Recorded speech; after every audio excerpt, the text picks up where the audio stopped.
Fala galera, tudo bom? Hoje vai começar aí mais um podcast. Não é mais um, né? Na verdade é um piloto de podcast que a gente tá criando aí pra trocar uma ideia gostosa com vocês. Eu, Douglas Campanhol e Alan Andrade Ramos. E o tema de hoje qual que é, Alan? Hoje o nosso tema é como encontrar o parceiro ou a parceira ideal. Se você tá encalhada aí hoje, ouça esse podcast que você vai trazer aí na tua mente aí várias dicas importantíssimas, tanto na questão aí técnica, também como na questão teológica, caso você seja cristão. E se você não for cristão, ouça que talvez você vai trazer aí conceitos bíblicos para a tua vida que podem mudar a forma como você olha o relacionamento, viu? É isso mesmo. Esse podcast é tanto para crentes quanto para descrentes, né? Lembrando que, como cristãos, a nossa cosmovisão cristã e bíblica a respeito do relacionamento não exclui a tecnicidade de ambos os assuntos, né? De assuntos em relação a pecado, como deixar de pecar através de técnicas, né? Para você melhorar a sua vida de santidade e pro relacionamento também, né? Olha, antes de eu falar sobre como encontrar, sabe uma coisa que a gente precisa começar a explanar, sabe? É a questão de como tá hoje os relacionamentos, cara. Legal, contextualizar. Como tá a situação? Por que a gente tá gravando esse podcast? Porque tem uma galera enorme aí que tá fazendo relacionamento de 2 meses, 3 meses, só se relaciona porque a outra é bonitinha e que quer dar uns beijos e tudo mais, mas ninguém tá se relacionando pra casar, pra planejar, criar um futuro. Não, só tá tipo, tô sozinho, quero dar uns beijos e vamos orar. O cara tá orando com 10 irmãzinhas na igreja, né? Essas irmãzinhas se encontram, mas eu tô orando com ele, mas eu também tô orando com ele. E é orar em línguas, né? É beijinhos pra lá e pra cá. Línguas. Não é verdade? Achar que oração é um aval pra você poder fazer o que quiser, né? Exato, cara. Isso é muito preocupante. Isso a gente tá falando dentro da igreja, mas se a gente for trazer pra fora da igreja também, quantas pessoas aí estão se relacionando aí à torta e à direita e de forma displicente com 3, 4, 5... Pô, pega aí a pessoa em um ano, ela namorou 6 caras, sabe? E aí você fala, poxa, por que isso? Isso é ruim? O que isso traz pra vida da pessoa? Aí a gente vai conversar tanto dentro da Bíblia, também como uma questão técnica.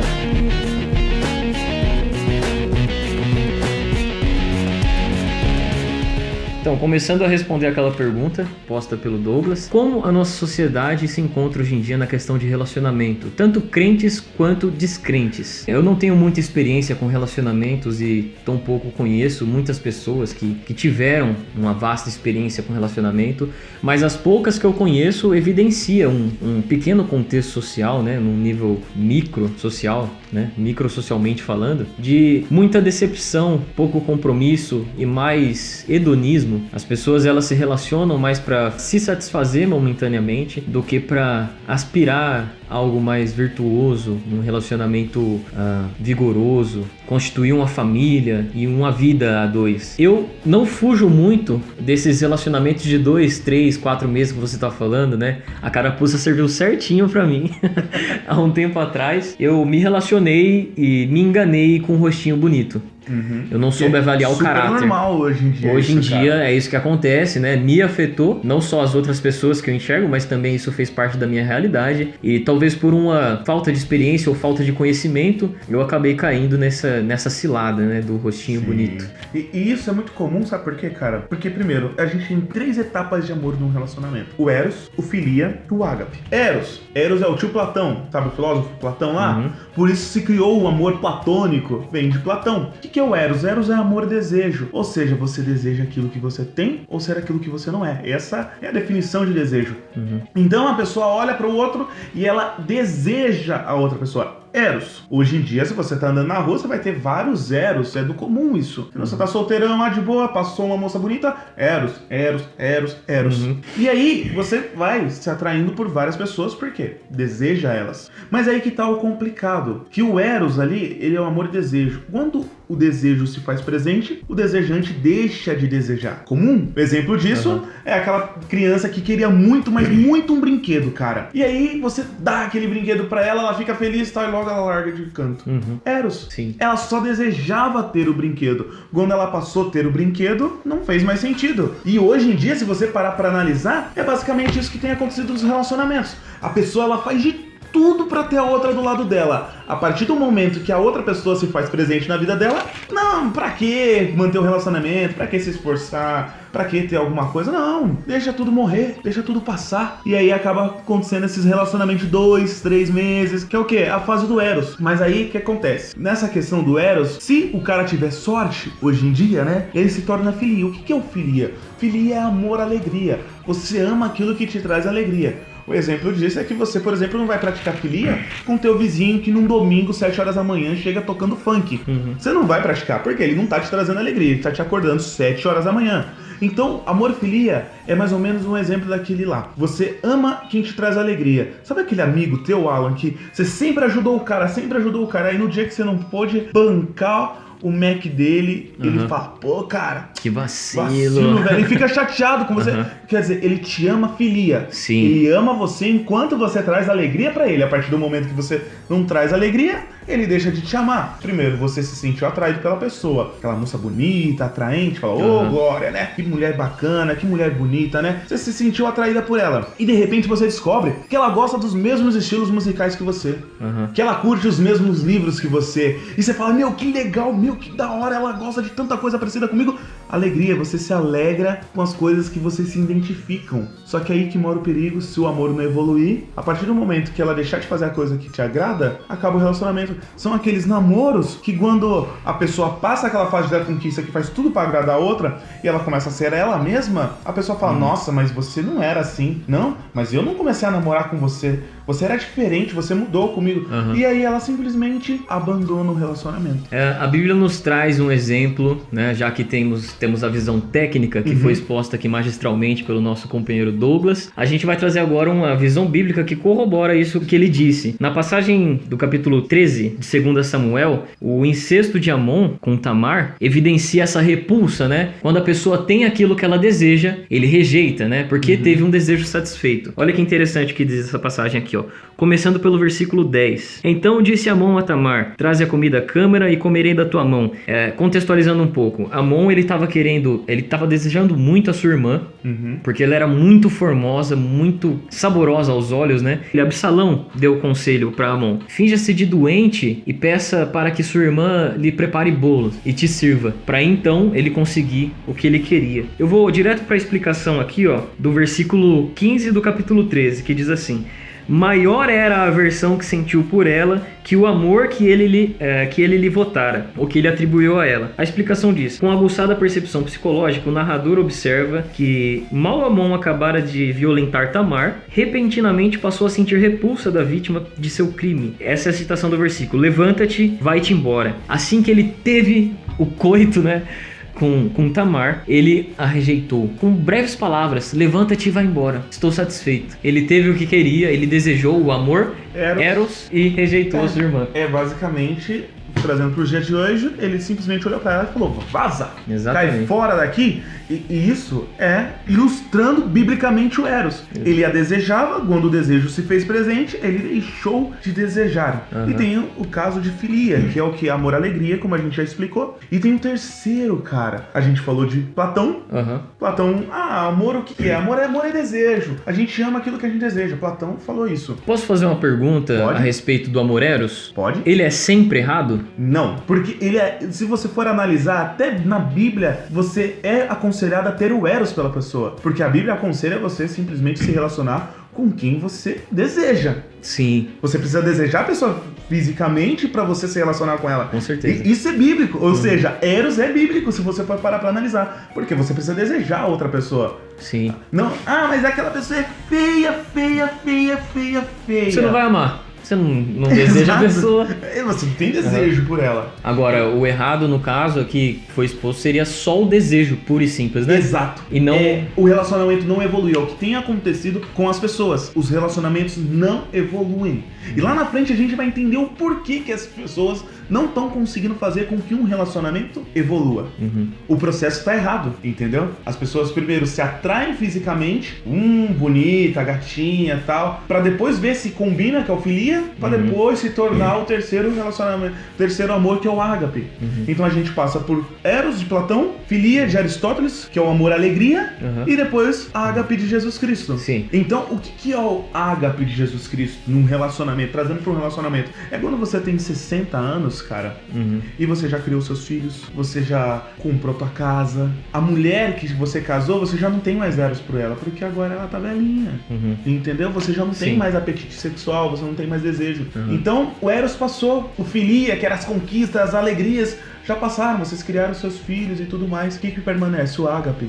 É você estar com aquela pessoa sem esperar nada em troca. Exatamente. Você só está ali porque você a ama. Já se passaram 60 anos de casado e vocês viveram tudo o que tinha que viver. Mas você se permanece fiel àquela pessoa porque você a ama. O maior exemplo de amor que nós temos na Bíblia é Jesus Cristo. Sim. E a minha concepção de amor verdadeiro é o amor de Cristo. E o que ele fez, ele se entregou altruisticamente por amor do Pai e daqueles por quem ele morreu. Recebeu o que em troca? Em casos, nada. Não recebeu nada. E esse é o amor mais profundo. A morte, ela foi uma ação, se você for para analisar. A troca que ele teve, sabe o que é? Uma ação de demonstração? Isso. De amor, tipo, no caso. Isso, uma prova de amor. A morte foi a prova de amor dele. O que ele recebeu em troca foi o depois. As pessoas duvidarem, as pessoas não acreditarem, as pessoas mesmo conhecendo a palavra se desviarem, entendeu? As pessoas esquecerem do que ele fez. Então, só recapitulando aqui o que foi dito pelo Douglas, existem 3 tipos de amor. Isso. Amor Eros, que é a pura atração, o desejo puro. A filia, que é a alegria e a felicidade de você estar com a pessoa. É isso? Alegria e felicidade? Não, aí que tá a diferença. A felicidade é uma coisa e a alegria é outra. E aí que é legal porque as pessoas confundem isso nos relacionamentos, né? Só pra fazer um adendo, Eros originou erotização, erótico, pornografia, entendeu? É isso que é legal. X-vídeos, sabe? Eros, entendeu? Então, Eros trouxe isso. Por isso, desejo, filia, alegria e felicidade. Felicidade, se você for pra analisar, o que é felicidade? Eu gosto de falar que felicidade é um instante de vida que vale por ele só. Como assim, Douglas? Uma mãe que teve o seu filho e ela pegou ele no colo pela primeira vez e ela amou ele, felicidade. Ela lembra do cheiro, ela gostaria de estar naquele momento, reviver aqueles momentos várias e várias vezes, porque ela foi feliz naquele momento, entendeu? É aquela conversa no portão com o teu melhor amigo que quando ele fala, vai embora, não, fica mais um pouquinho, cara, agora passou tão rápido, fica mais um pouquinho, foi tão gostoso conversar com você, e você lembra depois de anos aquela conversa que você teve com ele. Filia?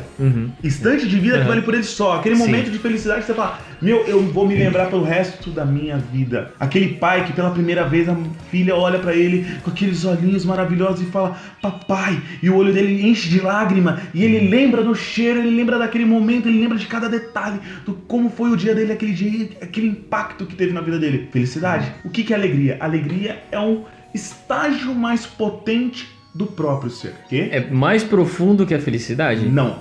É superficial. Um estágio mais potente. Vou te mais explicar. Potente. Sabe aquela música da hora que você curte, velho? Que você tá de boa lá, de repente você começa a ouvir aquela música e fala, aquela música. Sim. E é engraçado que isso, eu gosto de falar isso quando eu dou palestra, porque é normal. Quando você fala, sabe aquela música? Todo mundo lembra da sua música. É básico. As pessoas lembram da música que elas amam, entendeu? Você tá num auditório com 1000 pessoas, você fala, sabe aquela música? Todo mundo vai lembrar de uma música, entendeu? Não vai ser a mesma música, porque todo mundo tem a trilha sonora da tua vida. Então se eu chegar pra você e falar, sabe aquela música? Você já lembrou de uma música, não lembrou? Aquela música que começa a tocar e você começa a mexer o pezinho, você começa a balançar a cabeça e de repente você tá dançando, tá curtindo, tá passando vergonha, porque se alguém filmar aquilo e botar na internet, acabou tua vida moral, né? E isso é um estágio mais potente do próprio ser. Potência. Você fica com energia, você extravasa pulando, você extravasa gritando. Alegria. Quando um gol acontece. Sim. Que você grita, gol! Não sei o que, só que como é potência, é oscilante. Ou seja, no gol do Brasil, você tá gritando. No gol da Alemanha, você já tá. No gol da Argentina, eu sou palmeirense, por exemplo. No gol do Palmeiras, eu tô berrando. Potência. No gol do Corinthians, eu já tô chutando o balde, já tô xingando o jogador. Por quê? Potência. A potência é oscilante. E a alegria é oscilante. Do mesmo jeito que você tá super feliz. Feliz não, desculpa. Alegre. Você tá ali todo potente. Potência. De repente aquilo vai... Então a felicidade ela tem esse caráter mais profundo, marcante para a memória, Sim. mais solene. Aham. Já a alegria é mais momentânea e impetuosa, vai do Exato. momento que você está sentindo aquele ímpeto emocional. Sim, Alegre você com fica um gol. potente, você quer gritar, você Alegre. quer pular. Realmente, tá aí uma bela distinção semântica. A alegria é mais ou menos, você identifica se você tá alegre, se você tá feliz, porque a felicidade, ela é serena. Aham. Ela vem com uma brisa assim, você te envolve. Você é está quentinho. feliz. Exato. Na alegria você é... Não, Potente. é... Aham. Parece Exatamente. que tem uma eletricidade passando pelo teu corpo, você quer pular, você fica agitado, você quer gritar, você quer abraçar as pessoas, você tá potente, entendeu? Você precisa de alguma forma extravasar essa energia. É a definição de alegria. Uhum. Douglas, como eu sei se eu tô feliz ou tô alegre? Simples. Alegre, você vai sentir uma energia pelo corpo, uma necessidade de se movimentar, você tá alegre. Felicidade, é sereno, te envolve, é quentinho. Então agora, concatenando ao assunto de relacionamento, quer dizer que a filia, ela é mais alegre? É alegria, não tem nada a ver com alegria. felicidade. Entendi. Só que daí tem um problema, cara. Sabe o que quebra as pessoas no relacionamento? Elas confundirem alegria com felicidade. Vou te falar uma coisa, cara, que você pode até testificar biblicamente depois sobre isso, cara. Porque a gente encontra vários casos de pessoas que tiveram esse problema. Me fala uma coisa que você gosta de comer, cara. Chocolate, né? Quem não gosta? Chocolate. Beleza, cara. Uhum.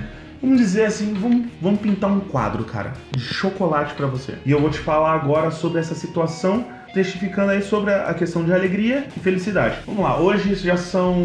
Vamos dizer que hoje, por volta das 5 horas, você tá andando de boa na rua e tudo mais, tá cheio de fome porque você acordou 5 horas da manhã, você não tomou café, você não almoçou, você não fez absolutamente nada. Você só tá ralando, trabalhando, o dia tá estressante, você tá nervoso e de repente aparece a tia da trufa. E ela te dá uma trufa. E você come aquela trufa que enche a tua boca de água e aquela trufa vem, invade o seu ser e aquilo te faz se sentir realizado e você fica, uau, que trufa maravilhosa, que trufa gostosa, que trufa espetacular. Nossa, trufa e eu tudo a ver. Eu amo trufa. Trufa mudou minha vida. Trufa é a melhor coisa do mundo. Eu estou feliz por ter comido essa trufa. Problema, você automaticamente identifica que trufa te faz feliz. Então o que você faz? Come outra trufa. Problema, o primeiro Alan que comeu a primeira trufa era um Alan que tinha acordado 5 horas da manhã, tava estressado, tava nervoso, tinha um monte de problema, não tinha comido absolutamente nada, e a trufa foi a primeira coisa que caiu no teu estômago.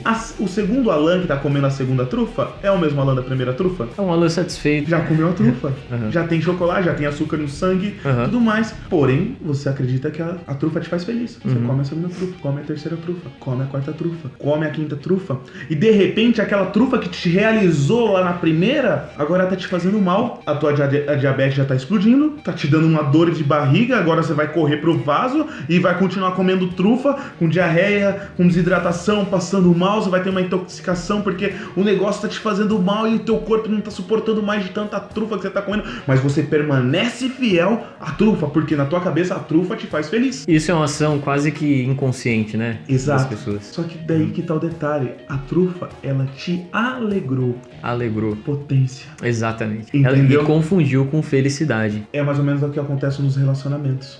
A trufa que te alegrou agora vai te matar, entendeu? E no relacionamento é a mesma coisa. Aquela pessoa que você olhou, deu um beijinho nela e você saiu de lá todo saltitante, maravilhado e não sei o quê.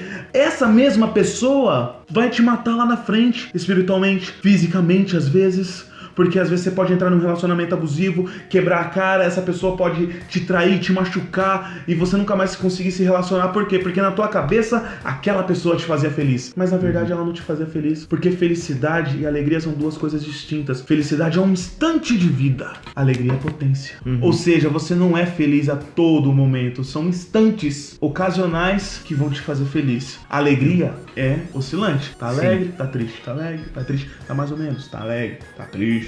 E assim vai. Acredito que eu consigo fazer um vínculo com a questão religiosa, né? Sim. Agora, não muito a ver com relacionamento, mas sim com... Seria relacionamento com Deus, não é?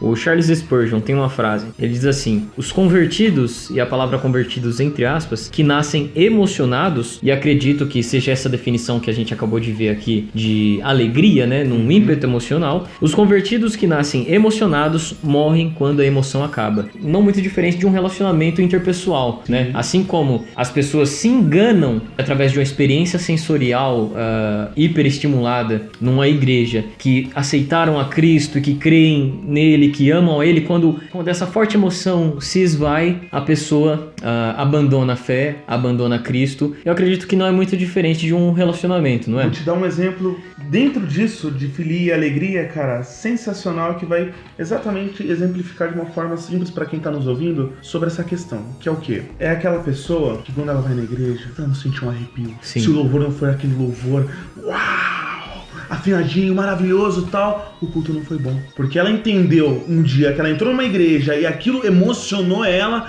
aquilo fez com que ela saísse mais leve, ela entendeu que aquele culto fazia ela feliz. E ela procura várias igrejas, vários lugares atrás daquele culto. E se a igreja faz aquele culto, ela fica. E se a igreja um dia não fizer aquele culto, ela já... a igreja já não é mais como antigamente. Diferente de um relacionamento onde você entende o que é felicidade em Deus. Exatamente. E você entende que nem sempre aquela palavra vai vir no teu coração, porque talvez você não esteja passando por aquilo. Mas mesmo assim você vai pegar aquela palavra e vai se preparar para um dia, quando aquilo acontecer com você, você tenha já a palavra no teu coração. Perfeito. Entendeu? Quando o louvor não foi uau, mas você consegue adorar a Deus mesmo assim, porque você não é dependente de um louvor afinado, espetacular, que parece mais um show. Não, você tá ali e você entende que adorar a Deus é um instante ali que você pode ter de felicidade diretamente com Deus, sem precisar de potência.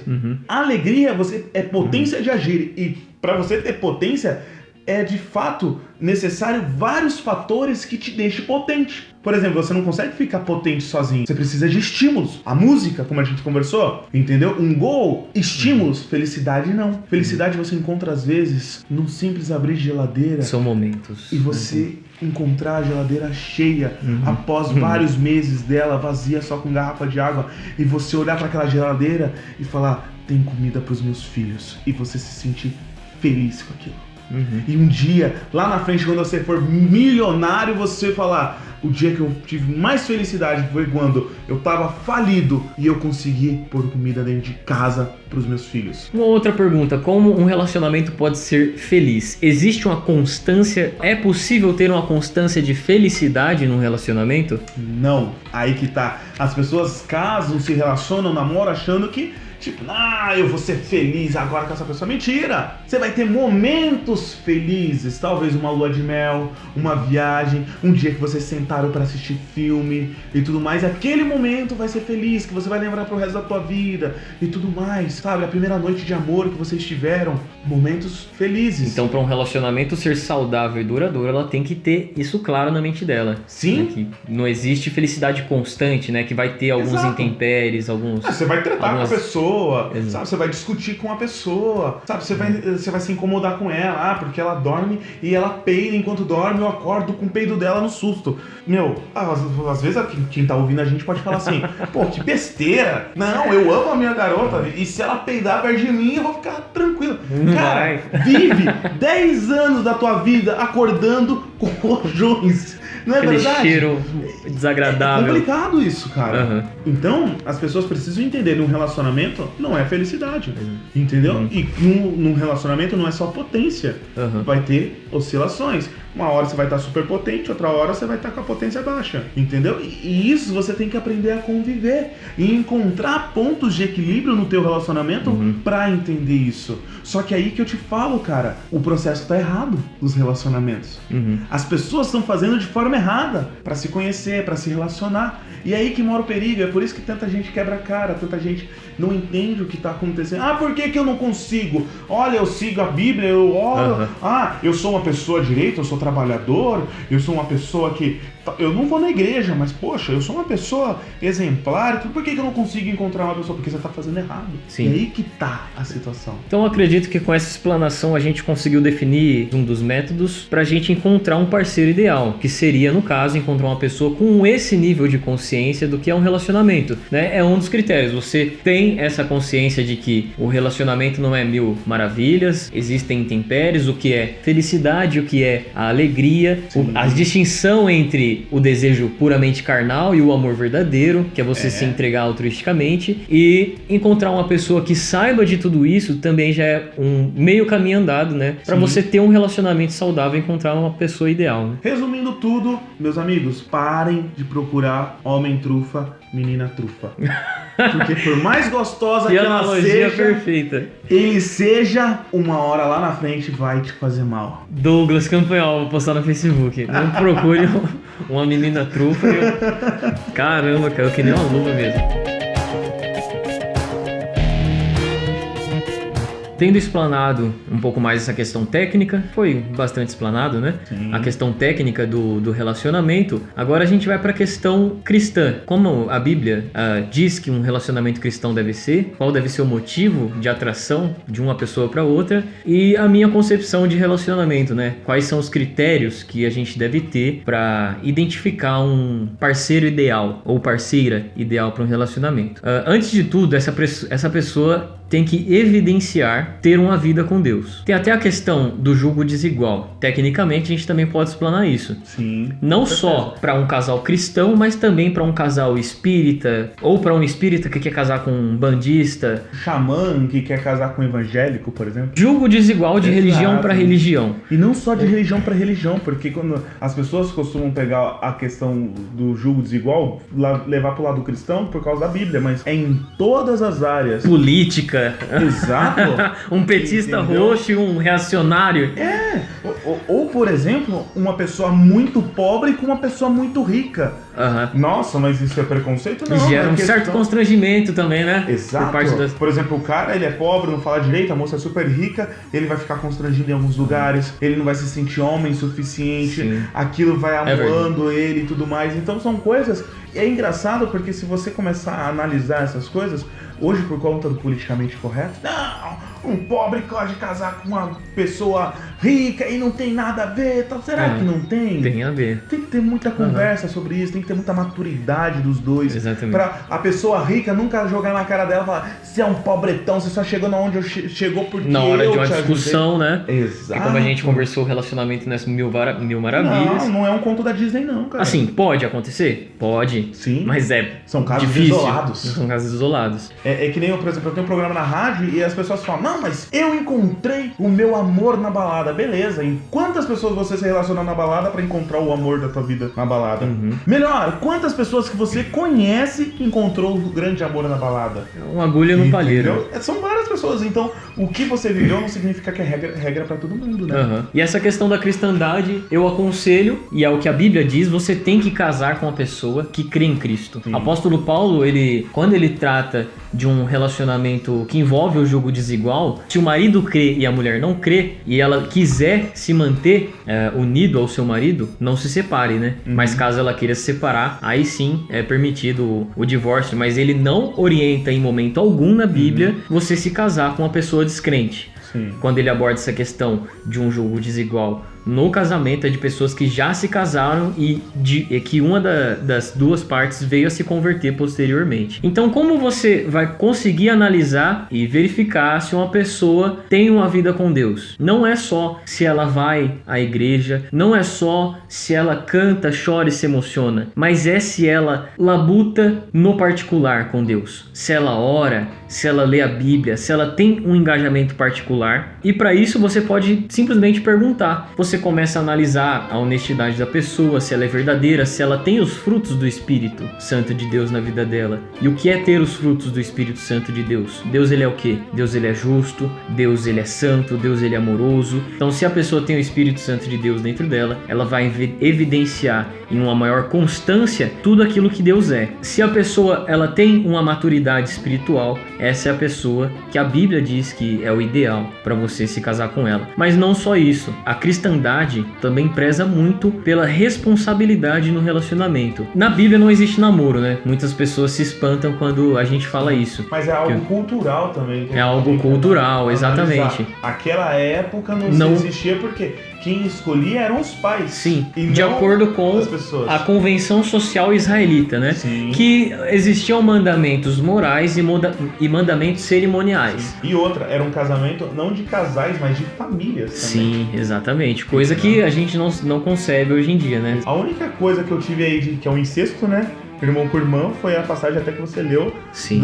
Que o irmão pegou a irmã e foi pecado. E que foi tratado como pecado. E se eu não me engano, o livro de Isaías também não aprovaria, né? É porque Tamara disse, consulte ao rei que ele certamente aprovará o seu pedido, né? De se casar comigo para ele poder satisfazer esse amor eros, né? Só que nessa Bíblia de Estudos de Genebras ele faz uma alusão, uma referência a um texto que proíbe esse relacionamento de irmãos.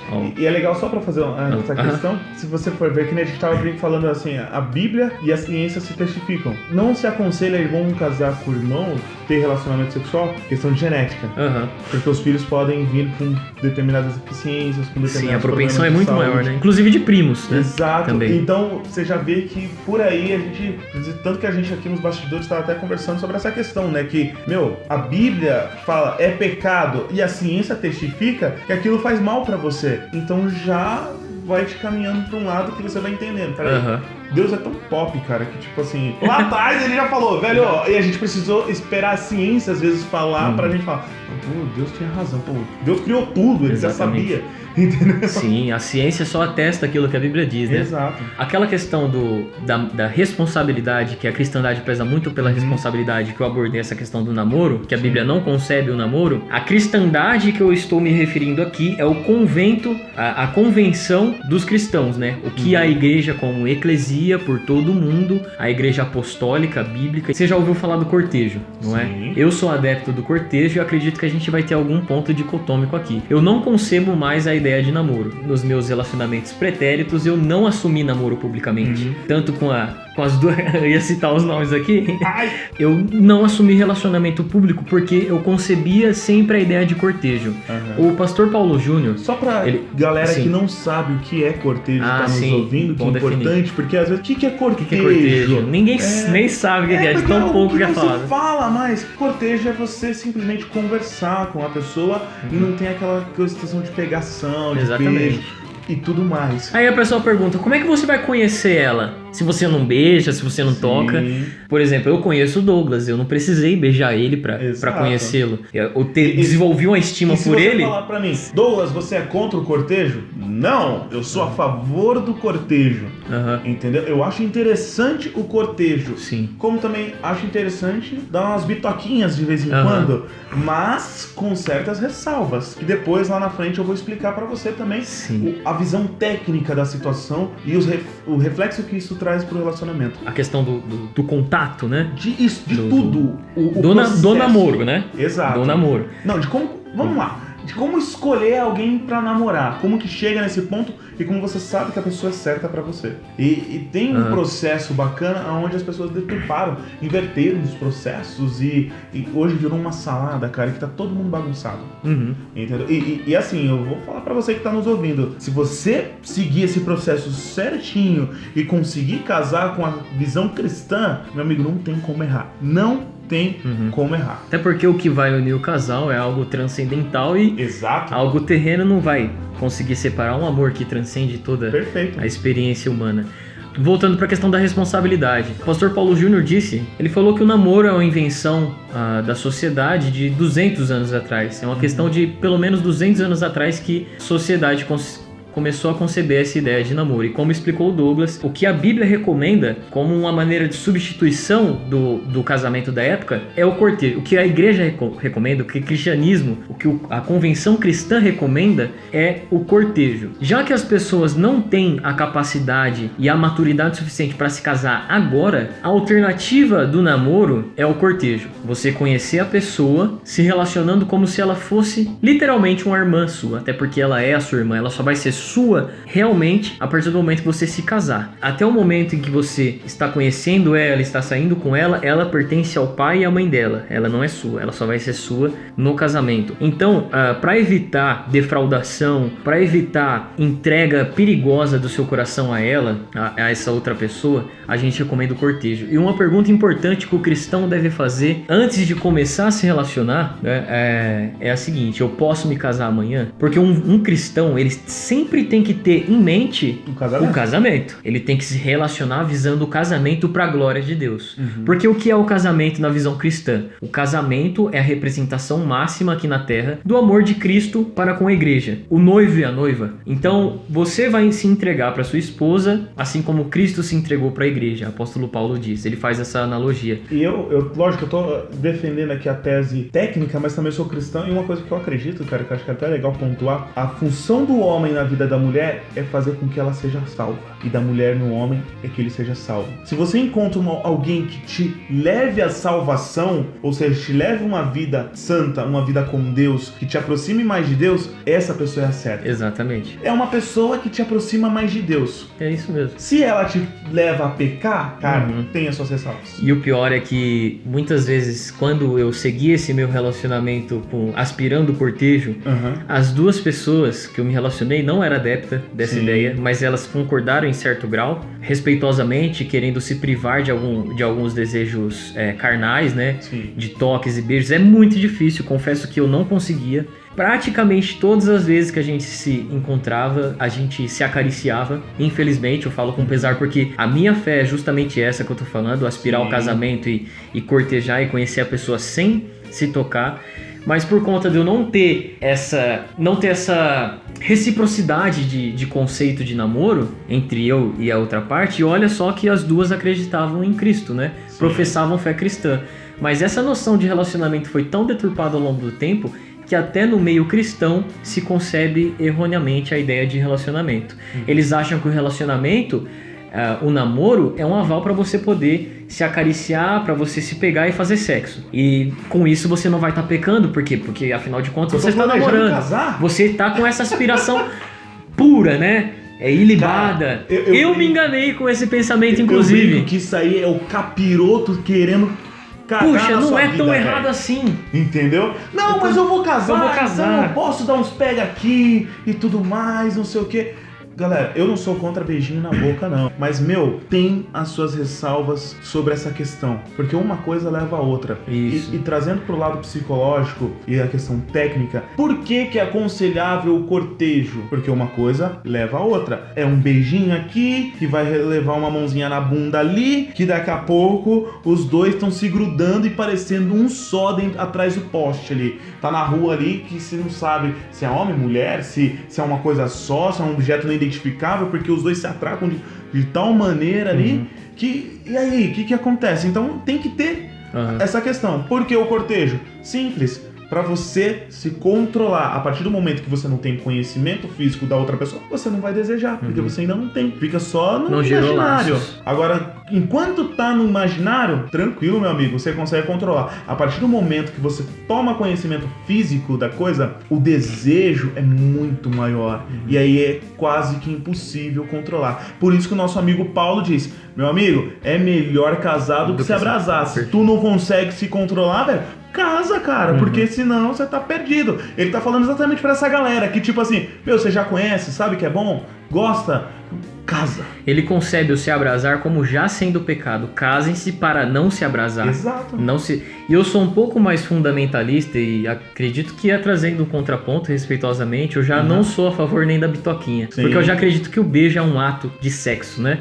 Como a gente estava conversando aqui nos bastidores, no making off, o casamento, no casamento, a mulher vai dar prazer ao marido e o marido prazer à mulher, e isso é o ato sexual. A mulher dando prazer ao marido. O beijo, ele é um ato muito sexual, muito libidinoso. Eu sentia muito prazer quando eu beijava. O bitoquinha, né? Você então, o selinho. Lançado, né? Olha, algumas Mostra pessoas intimidade. podem achar escândalo, eu dou selinho na minha mãe.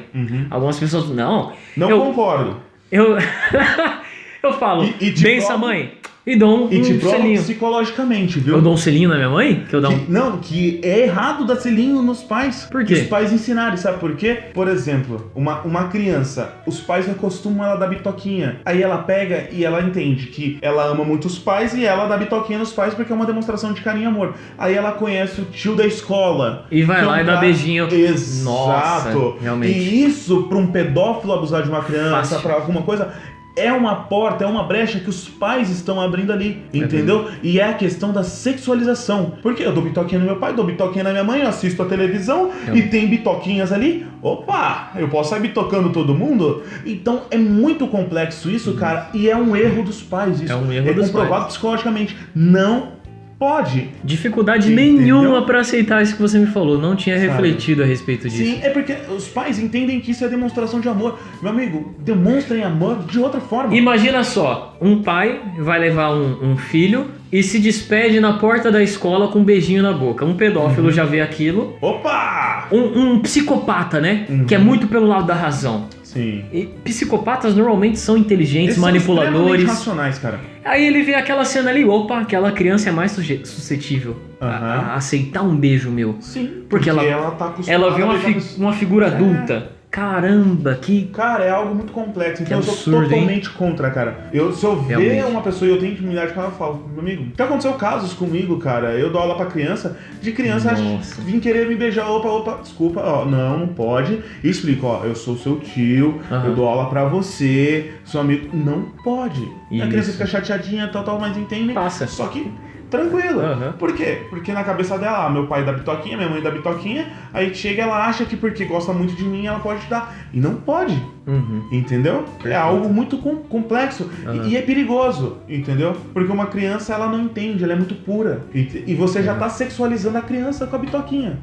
Porque, querendo ou não, automaticamente a criança de 0 a 12 anos ela é uma esponjinha e tudo que acontece ela absorve. É verdade. Então ela começa a ver televisão, ela começa tal, daqui a pouco, complica, cara. A questão do relacionamento cristão e da bitoquinha, vamos entrar nesse critério. Eu tinha dito há pouco que uma mulher que você está cortejando não é sua até o dia do casamento. Então o que ela é sua irmã. Biblicamente falando, você beija a sua irmã? Essa é a pergunta retórica. Claro que não. Aí você gera um laço. Mas aí que tá. Se você entra nesse âmbito das famílias que dão bitoquinhas... Poderia ser gerado, exatamente, uma sensação de normalidade, até amigas na escola se beijam como... Eu já vi isso, amigas na escola se beijando como um cumprimento normal, sem sexualização. Oi, amiga, oi, pá, dá selinho. Como se fosse algo normal, mas já é a sexualização e que é realmente um perigo. É complicado, ainda mais se a criança não tem maturidade. Uma coisa é um adulto, outra coisa é uma criança que ainda não entende essas coisas e qualquer pessoa que ela cria um laço de carinho, ela achar que ela pode fazer aquilo. Então, só fazendo um apanhado geral dessa questão religiosa. O parceiro ou a parceira ideal que a Bíblia diz ser o parceiro ou a parceira ideal é aquele que crê. A Bíblia nunca vai dar uma recomendação para você se casar, né? A recomendação bíblica é sempre em prol do casamento, é bom lembrar isso. E ela nunca vai recomendar um casamento com uma pessoa descrente. Ela só vai tratar esse assunto se a pessoa já é um descrente para você se manter junto dela e só se separar se ela quiser, se a parte descrente quiser. Então, pelos frutos vos conhecereis. A Bíblia diz: pelos frutos você vai saber se aquele garoto, se aquela garota, se aquele homem, se aquela mulher é uma pessoa cristã e verdadeiramente temente a Deus. Se ela evidencia os frutos do Espírito na vida dela, pode ter certeza, né, com base nessas demonstrações, que ela é a pessoa certa para você. Não tendo um julgo desigual e ambos sendo temente a Deus e, é claro, uma certa maturidade e também a questão da da responsabilidade, da maturidade. Essa pessoa é madura o suficiente para poder sustentar uma família, sustentar o filho, sustentar sua esposa, emocionalmente. Será que esse homem, ele pode ser um sacerdote do lar? Ele pode todo dia ministrar uma palavra para você? Será que ele tem maturidade espiritual suficiente para poder liderar uma família? Tudo isso é questão que um cristão tem que ter, se ele tem autonomia financeira e emocional para poder sustentar uma família. Acho que é isso. Bacana, cara. E olha, eu vou trazer agora a parte técnica e eu vou falar pra você. Tanto cristão como não cristão pode utilizar essa parte técnica. Eu já aplico ela há vários anos e nunca falhou. Nunca, cara. Eu tenho vários cases de sucesso. Já várias pessoas que eu sou profissional na área e várias mulheres seguiram essa estratégia e casaram bem, estão casadas, felizes, sabe? Se sentem totalmente plenas no relacionamento delas. E detalhe, cara, muitas delas não são cristãs, não são conhecedoras do evangelho, entendeu? O que é? Como que você escolhe o teu parceiro, a tua parceira pra se relacionar? Qual é a forma correta? Eu falei no começo do podcast que as pessoas, elas acabaram invertendo os processos, entendeu? E isso complicou. Expliquei pra vocês. O Eros, que é o amor desejo, filia, que é o amor alegria, o ágape, que é o amor que tudo suporta, é o amor que tudo aguenta, que ama sem esperar nada em troca.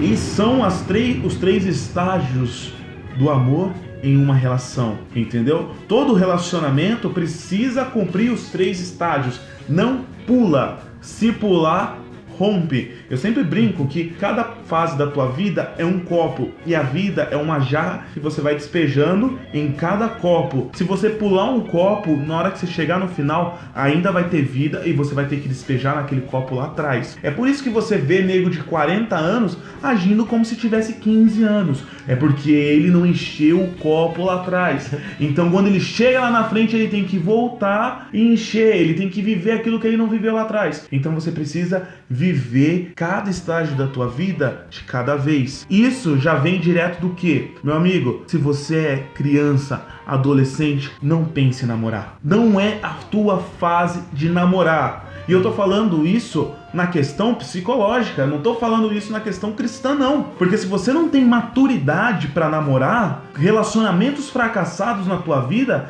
vão te prejudicar de tal maneira que lá no teu casamento vai prejudicar a sua relação. Como assim, Douglas? Cada término de relacionamento é como se você colasse 2 folhas de papel e arrancasse. Vai ficando cada vez menor o papel. Então, você prefere ser uma folha lisa, linda pro teu esposo, pra tua esposa, ou você prefere chegar quase um post-it ali, tipo, pra uma pessoa que tá inteira, completa, cheia de rasgos, você tá cheia de feridas, machucada e não consegue se relacionar com a pessoa ideal, por quê? Porque se frustrou lá atrás, porque quebrou a cara lá atrás. Então, tipo, se você hoje tá pensando em se relacionar só por se relacionar, chega! Fica quieta no teu canto e não faz essa merda. Não faça. Ponha na tua cabeça. Viver cada estágio da tua vida de cada vez. As meninas que engravidam aos 12 anos, pode ter certeza, quando elas chegar aos 30, aos 40, aos 50 anos, elas vão ter a atitude de 12 anos. Porque elas não viveram o que elas tinham que viver aos 12 anos. Porque elas tiveram que pular etapa. Elas já se tornaram mães. Então era uma criança cuidando de outra criança. E isso prejudica. Então cada pessoa tem que viver a tua fase de acordo com a vida que ela tá tendo. Tem 12 anos? Viva como uma criança de 12 anos. Tem 15 anos? Viva como uma criança de 15 anos. Tem 20 anos? Viva como uma pessoa que tem 20 anos. Não pule etapa, porque se pular, vai fazer falta lá atrás. Então, primeiro passo, sou adolescente, sou criança ainda, tenho 10, até os 17 anos, não namora. Vai só prejudicar a tua vida. Só vai te trazer um histórico negativo na tua vida de términos, de frustrações, de traições, na qual, quando você encontrar a pessoa ideal, você vai ter um monte de costume, um monte de deficiência psicológica na tua mente que você não vai conseguir lidar com situações, porque você vai ficar nervosa por pouca coisa, porque você vai se machucar por pouca coisa. E detalhe, isso é comprovado psicologicamente. Se você sofre um término onde o cara, por exemplo, ele tinha um costume, um exemplo besta, né? De você, o cara coçava a testa e ele te ofendia, te agredia e coçava a testa. Toda vez que o teu namorado coçar a testa, você já vai se sentir ofendida, você vai se sentir incomodada. Por quê? Gatilho mental, ele fez uma ação parecida com a que o teu ex fazia e aquilo te fazia mal, e agora aquele sentimento ruim vai te trazer pra hoje, vai prejudicar a tua relação. Então pra que isso? Pra que ser uma pessoa cheia de problemas e de bagagens inúteis na tua vida, na qual só vai te fazer mal e só vai prejudicar? Não é melhor entrar num relacionamento pra casar e ter uma vida plena, uma vida tranquila, não é verdade? Não é melhor, não é mais gostoso? Então, se você tá muito novo ainda, não pense em namorar. Vai curtir, vai estudar, vai trabalhar, vai criar tua vida, aproveita pra estudar. Beleza, Douglas, eu tô numa fase de namorar, tô tranquilo, quero encontrar uma pessoa pra casar, pra viver minha vida a dois. Beleza, se você é esse tipo de pessoa, bacana, cara, show de bola. Ah, Douglas, mas eu quero casar, eu tenho 15 anos e tal. Você tem certeza disso, cara? Pensa com mais carinho. Se você quiser, tranquilo. Eu respeito, porque amor não tem idade. Tem gente que casa com 16 anos e consegue viver tranquilo e tudo mais. Beleza, você tá queimando uma etapazinha aí. Não vou mentir, você tá queimando uma etapa. Uma etapa onde você poderia estar se dedicando melhor aos seus estudos. Uma etapa onde você poderia estar na tua carreira profissional se estabilizando melhor. Você tá queimando uma etapa, tá assumindo responsabilidades nas quais você ainda não tem maturidade emocional pra ter. Então lá atrás, você teve essa atitude, talvez lá na frente isso possa te prejudicar. Sim, é fato, pode te prejudicar. Douglas, não prejudicou, tal, eu tô ouvindo aqui, mas eu fiz isso, casei com 16, 17 anos e não prejudicou. Legal, cara, você é um caso isolado. A grande maioria prejudica. Douglas, quero namorar. O que eu faço? O maior problema das pessoas, cara, elas oram com a pessoa. Eu ouvi falar que isso é um erro, mas eu ainda não cheguei a me aprofundar. Assim, eu conheço uma pessoa em particular da minha família que falou, nossa, eu tô orando com esse rapaz, a gente tá seguindo esse livro aqui, fazendo esse devocional de relacionamento e tal, e deu errado. Tá, qual é o perigo disso? É o maior perigo, sabe por quê? Porque a tua oração já vai ser tendenciosa. Eu quero ele. Você vai criar a expectativa. Eu quero namorar ele. Deus abençoa o nosso relacionamento porque é essa pessoa que eu quero me casar. Tendenciosa. Você vai pegar todos os pontos positivos dele e vai criar ali na oração pra poder focar naquilo. Sim. Errado? É verdade. Douglas, não Isso é mais uma questão psicológica, não é? Sim. Você vai criar um arquetipo de... Um personagem. Um personagem que você quer... Porque você idealiza aquela pessoa. Você deseja aquela pessoa. Eros, lembra? Deseja. Entendi. Então você vai fazer de tudo pra conseguir aquela pessoa. Só que assim, Douglas, não sou cristão e então o que eu faço? Você faz a mesma coisa. Você não procura, você não fica. O cristão ora com a pessoa, ou a pessoa que é do mundo secular, ela fica. Sai dando bitoquinho em todo mundo. Moça, não faça mais isso. Corta isso da tua vida. A partir de hoje, corta. E eu falo isso com propriedade, como eu falei. Várias mulheres não cristãs, que eu atendi, vários homens não cristãos, fizeram isso. O primeiro passo que eu falei, meu amigo, acabou. Sem beijinhos, sem ficar, sem sair dando pega por aí. Não, acabou. Primeiro, você tem que comunicar que você quer um relacionamento sério, entendeu? Comunicação é tudo. E se você não comunica que você quer ter um relacionamento sério, você não vai ter um relacionamento sério. Então sair ficando com todo mundo já é algo errado. Porque se você quer um relacionamento sério e sai ficando com todo mundo, quem quer um relacionamento sério vai olhar pra você e falar, não, essa pessoa não quer um relacionamento sério. Contrapartida, você vai atrair quem não quer relacionamento sério, porque quem não quer relacionamento sério vai achar que você tá querendo uma vida boa, de boa, curtindo todo mundo. Então a tua comunicação tem que estar muito alinhada com aquilo que você quer. Porque assim, a gente tem, na nossa vida, a gente tem um objetivo e a gente tem um destino. E se a gente não tomar as nossas decisões alinhadas com o objetivo, que leve a nosso destino, quando a gente vê, a gente toma um caminho totalmente errado na nossa vida e, acabou tua vida. Então a gente tem que se preocupar muito com essa parte. Então qual que é o meu destino? Meu destino é ter uma família alicerçada. Qual é o meu objetivo? Casar bem, para ter essa família alicerçada. Então, beleza, quais são as decisões que você vai tomar? Primeira decisão, não fica mais com ninguém. Não sai beijando com ninguém. Pega papel e caneta e começa agora a anotar. Qual é o tipo de pessoa que eu quero pra minha vida? Agora, não pensa num ser humano. O Joãozinho lá, aquele gostoso. Não, eu quero que você pense em caráter. Características de caráter. Justamente isso que eu falaria agora com você, só relembrando um pouco do que foi dito sobre o amor eros, a filia e o ágape. Parando para refletir um pouco no que eu disse a respeito da cosmovisão cristã de relacionamento, isso muitas vezes acontece comigo e eu sei que assim, de acordo com a minha cosmovisão bíblica, é uma consequência da deturpação da natureza humana. Porque qual é o propósito de um relacionamento cristão? Glorificar a Deus, assim como o propósito de todas as coisas. Então, se a minha aspiração naquele relacionamento relacionamento é, como você disse, aquela pessoa poder ensinar mais de Deus pra mim e eu ensinar mais de Deus pra aquela pessoa, pra juntos a gente se edificar e crescer em conhecimento pra glória de Deus, o critério primordial, o que nos deve atrair primordialmente é a cristandade. Já naquela questão do eros, da filia e do ágape, né, você falou, não pule o copo, né, encha, assim... Eu acho que preconceituosamente, né? Porque se a gente parar pra refletir nos conceitos cristãos, a gente acaba se atraindo eroticamente pela pessoa. Sendo que a Bíblia fala que o propósito máximo e o principal atrativo deve ser a glória de Deus e o quanto Deus se mostra na vida daquela pessoa. O quão cristão e quão madura na fé ela é. É aquilo que deve me atrair. Só que eu confesso que... É a beleza. É a beleza. Você é ser humano, é cara. Assim, de cara, é a primeira coisa que ressalta aos meus olhos não é a cristandade, mas sim a beleza. Mas a gente sabe que, idealisticamente falando, né, no plano ideal, é isso que a Bíblia fala. Mas sabe por que isso acontece muito com você, cara? E acontece com quem a gente tá ouvindo? O que acontece é porque você não tem muito fixado na tua vida o tipo de pessoa que você quer na sua vida, entendeu? Então, assim, eu vou te dar 2 exemplos simples. Vou pegar um exemplo da Bíblia. Rebeca. Como que a Rebeca foi escolhida? O pai lá, foi Isaac, né? Que casou com Rebeca. O pai dele pegou o cara lá de confiança dele, falou, põe aqui a mão debaixo da minha coxa, jura pra mim que você vai encontrar uma mulher do meu tal. E o cara pegou, falou, beleza, pegou lá o camelinho dele, foi pra uma cidade, chegou na cidade e falou assim, Deus, eu quero uma mulher assim, assim, assim. Pra que eu me identifique essa mulher, ela precisa fazer isso, isso e isso. Que seria o quê? Ela tem que me oferecer água e dar água de beber pros meus camelos.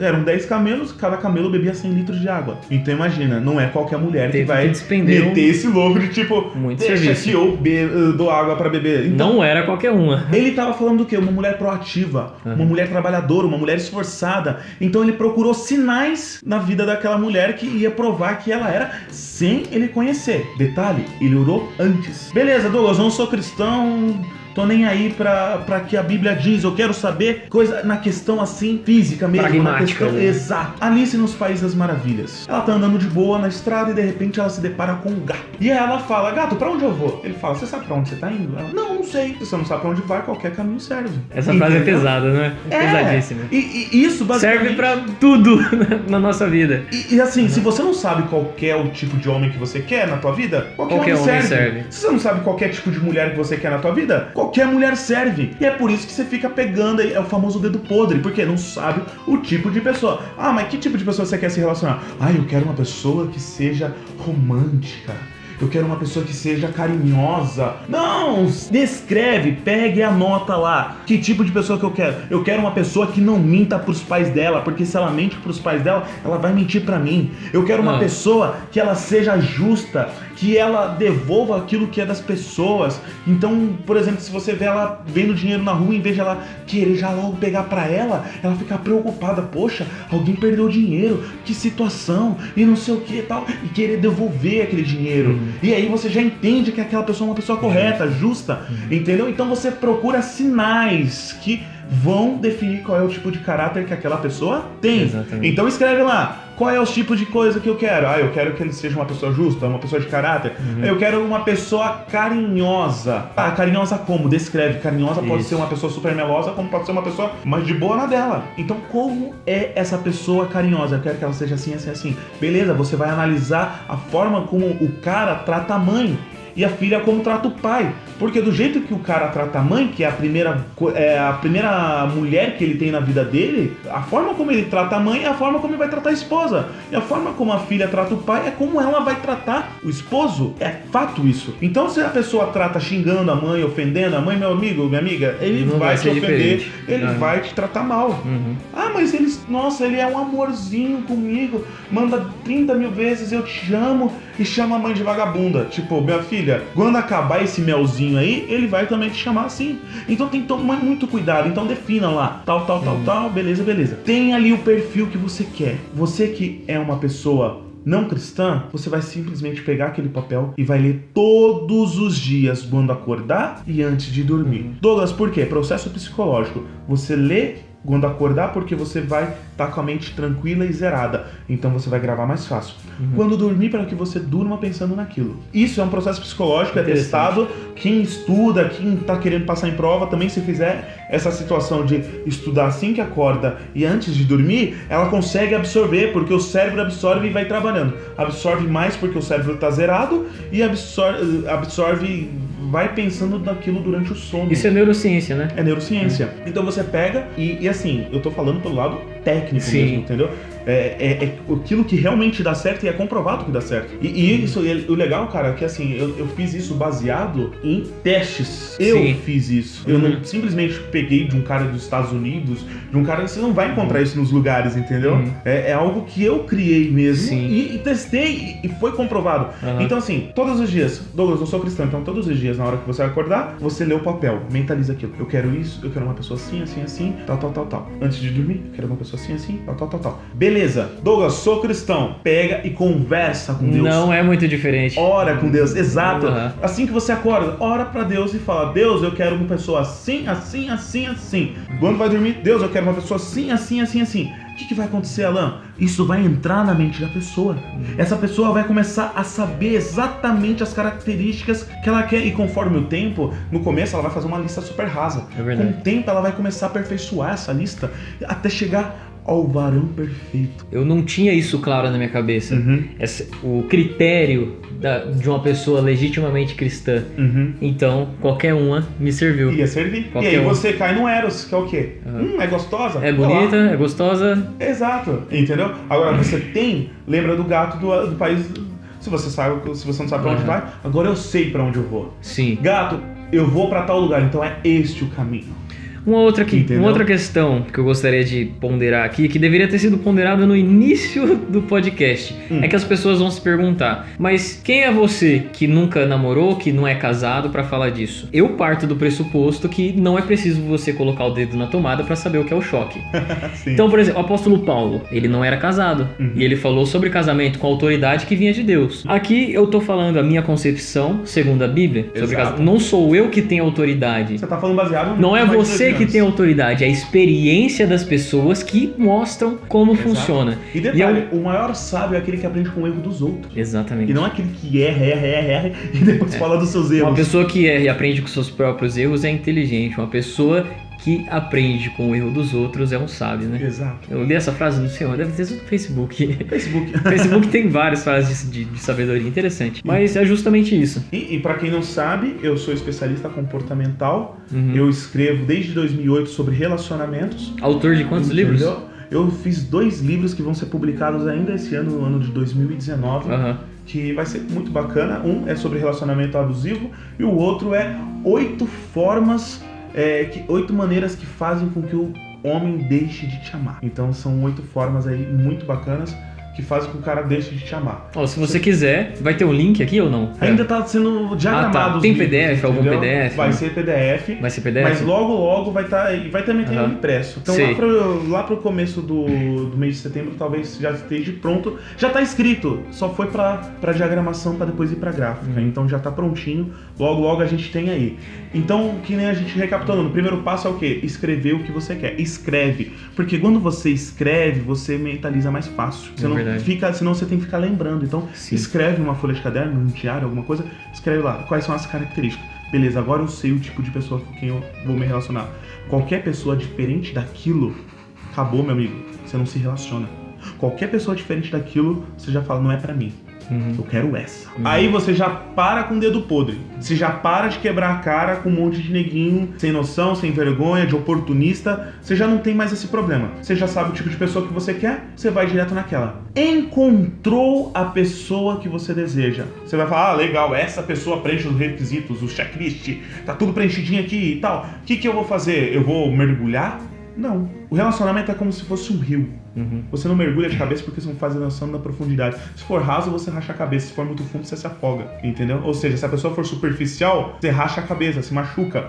Se a pessoa for muito intensa, ela te afoga. Então o que você faz? Passinho a passinho. Põe um pezinho, vê se não tem nada machucando lá no fundo, dá outro passinho, vê se não tá. E aos pouquinhos você vai, até o ponto que você pode mergulhar, conhecer a profundeza da pessoa, se ela é rasa, se ela é profunda, conhecer o oculto oculto dela, que é lá as profundidades do rio.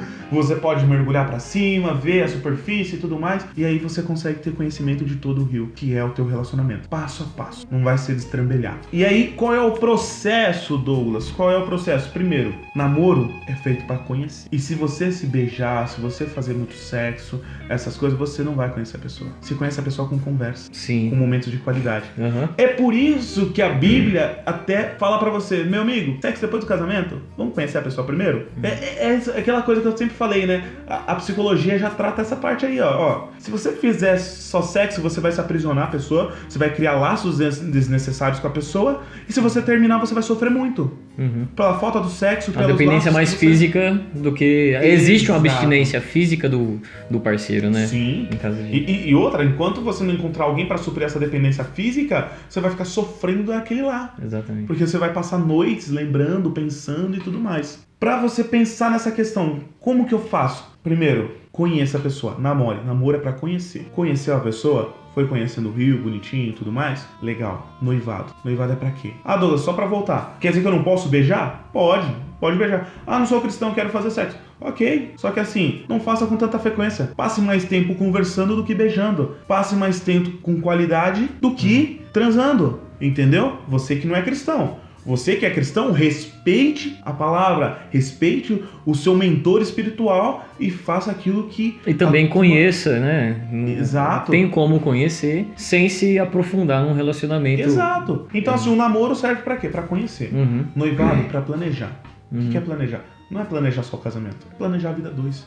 Como vai ser? Faça cursos sobre relacionamento, estude, leia livros, tenha tempo de qualidade onde os dois estudem sobre isso, faça um planejamento financeiro, coloque metas, etapas na sua vida e vão cumprindo elas, entendeu? Crie uma escadinha, um planejamento de 40 anos juntos e vá fazendo. Douglas, 40 anos é muita coisa? Não, meu amigo. Se você tem um planejamento de 40 anos, sabe o que vai acontecer?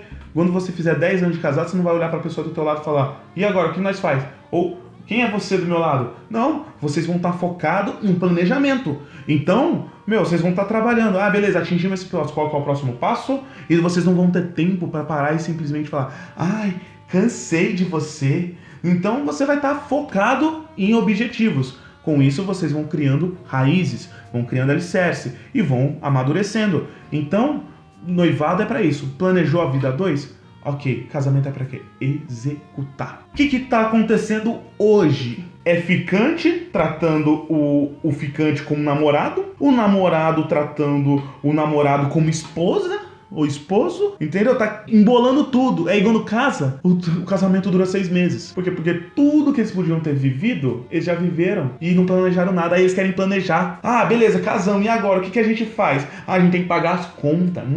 A gente tem que arrumar uma casa pra morar. O que eu faço? Complica, cara. Aí tem atrito. Aí tem dificuldade porque eles nunca conversaram. Tava mais preocupado no bem-bom lá do que conversar, do que em alinhar as coisas. Aí vem aqueles papos, eu quero me divorciar porque não foi com isso que eu me casei. É isso que acontece. Então, assim, você quer ter um relacionamento legal? Primeiro passo, tenha em mente quem você realmente quer se relacionar. Qual é o tipo de pessoa?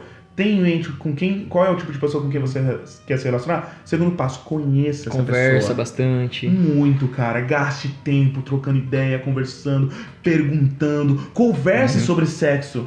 Entendeu? Não é porque você é cristão que você não possa conversar. Converse, saiba o limite da outra pessoa, o que ofende ela, o que ela acha errado, essas coisas. Pra você, cara, na noite de núpcias, você não acabar com a tua lua de mel, cara. Entendeu? Porque uma mão boba ali que ela não gostou, acabou. Então, beleza, você conheceu a pessoa, noivado, planeja. Casamento, só executa. Vai executando tudo bonitinho, tal. Vai criando laços. E aí, meu amigo, relacionamento a dois, show de bola. Então, acho que por hoje é isso, né? Os contatos do Douglas vai estar na descrição. Com certeza. Até a próxima. Forte abraço, galera. Fiquem com Deus. E espero que esse podcast possa ter te dado uma luzinha no fundo do túnel. E se você tá encalhado, siga essas dicas que a gente falou. Pensa, reflita e não perca a chance de dar uma lida na história de Rebeca e Isaac, que é uma base bíblica fantástica para você aprender a como escolher o teu parceiro ou parceira. É isso aí. Até mais.